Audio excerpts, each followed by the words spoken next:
Shalom Uvracha. C'est l'histoire du Rav Yaakov David Vilovski, qui vivait dans la deuxième partie du XIXe siècle et au début du XXe, tout d'abord essentiellement dans différents pays d'Europe de l'Est, en Lituanie, en Biélorussie, en Pologne, où il eut différents postes rabbiniques, avant de partir quelques années aux États-Unis où il a été le rabbin de la communauté russo-américaine de Chicago, mais finalement, en 1905, il a fait sa aliyah alors qu'il avait 60 ans. Il est venu habiter à Sfat, où il a vécu jusqu'à la fin de ses jours en 1913.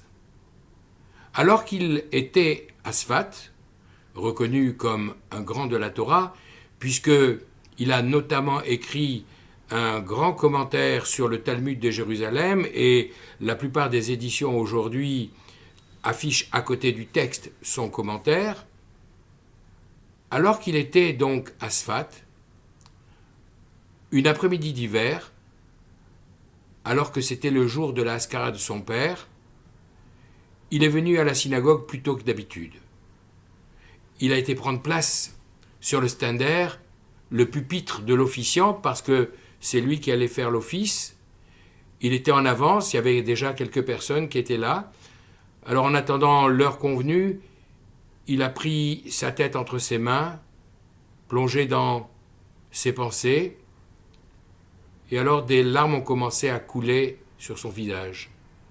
Et au bout d'un moment, il s'est même mis à pleurer. Bien entendu, tous ceux qui assistaient à cette scène étrange se gardèrent de dire quoi que ce soit. Plus tard, un de ses amis lui demanda « Mais, Rabbi, mon ami, pourquoi est-ce que tu as pleuré? Pourquoi tu étais à ce point triste? Ton père est parti de ce monde à un âge avancé, il avait pratiquement 80 ans, et ça fait déjà de nombreuses années. Pourquoi as-tu pleuré ?» Rabbi Yaakov David, le Ritbaz, lui a répondu de la manière suivante: « Je vais te raconter. Quand je n'étais qu'un jeune enfant, mon père était un modeste maçon qui tenait absolument à ce que je reçoive la meilleure éducation juive. Et pour cela, il avait loué les services d'un mélamed, d'un professeur de Kodesh, qui m'enseignait la Torah en plus de ce que j'apprenais au Cheder. Et mon père faisait l'effort de mettre de côté avec beaucoup de difficultés parce qu'il avait une situation qui était difficile, ce rouble qu'il payait chaque mois pour le mélamed. Un hiver, il y a eu un problème, une pénurie de briques et de ciment parce que l'usine qui les fabriquait avait fermé. Et mon père, justement, était spécialisé dans la fabrication, la construction des fourneaux. Et donc, comme le travail commençait à manquer, il n'avait plus l'argent nécessaire pour payer le mélamed. 1 mois, 2 mois, 3 mois de retard, si bien que j'ai fini par arriver à la maison un jour avec une petite note du mélamed qui disait « Si d'ici la fin de la semaine, vous ne me payez pas ce que vous me devez, je serai obligé d'arrêter parce que moi aussi j'ai une famille à nourrir. » Mes parents étaient désespérés. Comment faire pour trouver cette somme? Et il était impensable que j'arrête d'étudier avec lui.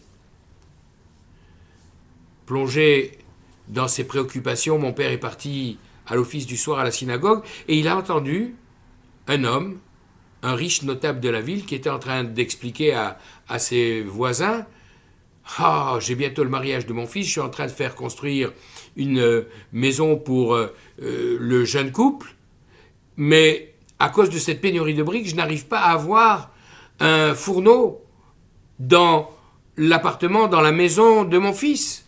Et celui qui serait capable de me construire ce fourneau qui est indispensable, je suis prêt à payer une somme importante, par exemple 6 roubles s'il faut. » Mon père a entendu cela. Il est rentré à la maison. Il a discuté avec ma mère, qui naturellement lui a donné son accord. Mon père est vite reparti, retrouver cet homme et lui dire que dès le lendemain, il commencerait la construction. Et pour cela, vous savez ce qu'il a fait? Il a démonté, brique par brique, le fourneau que nous avions à la maison. Et dans nos villages, le fourneau servait non seulement à faire la cuisine, mais également comme source de chauffage.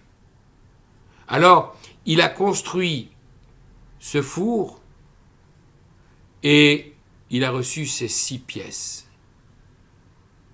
Il est venu vers moi triomphalement en me disant « Tiens, tu vas donner ces 6 roubles à ton Mélamed et tu vas lui dire qu'il y en a 3 pour payer notre arriéré et les 3 autres, c'est les 3 mois qui viennent que je lui règle d'avance pour m'excuser du retard que j'ai eu dans mon paiement. » Je ne vous dis pas comment cet hiver nous avons eu froid. Nous avons grelotté, nous avons tremblé. Mais mes parents se sont sacrifiés pour que je puisse recevoir la meilleure éducation juive. Et aujourd'hui, je suis à Sfat et il fait tellement froid qu'à un moment, je me suis dit, il est impossible de sortir, d'aller à la synagogue. Peut-être que je vais essayer de réunir un minyan à la maison pour dire les prières que je dois faire en l'honneur de mon père. Mais je me suis rappelé de cet épisode.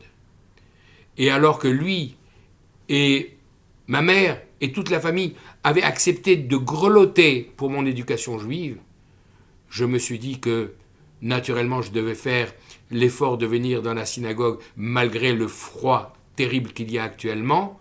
Je suis même venu en avance et c'est en pensant à tous ces événements que naturellement les larmes se sont mises à couler sur mon visage. Voilà ce que les parents sont prêts à faire pour que leurs enfants reçoivent la meilleure éducation.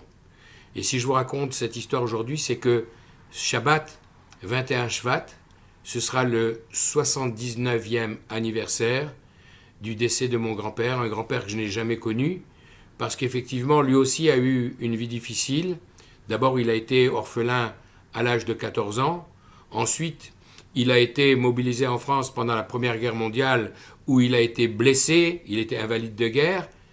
Et le 29 décembre 1942, 21 Shvat 5703, il est décédé suite à une pneumonie parce que, à cause des bombardements qu'il y avait sur la ville d'Alger, pour ne pas avoir à descendre et monter sans arrêt les 5 étages, sans ascenseur naturellement, alors il s'était installé dans la cave, il a pris froid et à l'époque, il n'y avait pas l'accès aux médicaments comme aujourd'hui.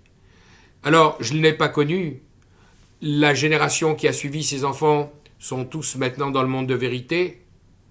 Dans la génération qui est la mienne, la deuxième génération, il y a notre cousine Danielle qui l'a connue, c'est peut-être la seule, mais de là où il se trouve, il voit aujourd'hui, en Israël, sur cette terre dont il rêvait probablement comme un rêve inaccessible, il y a sa deuxième, sa troisième, sa quatrième, sa 5e génération, et même la 6e déjà, qui sont sur cette terre d'Israël dont il avait tellement rêvé.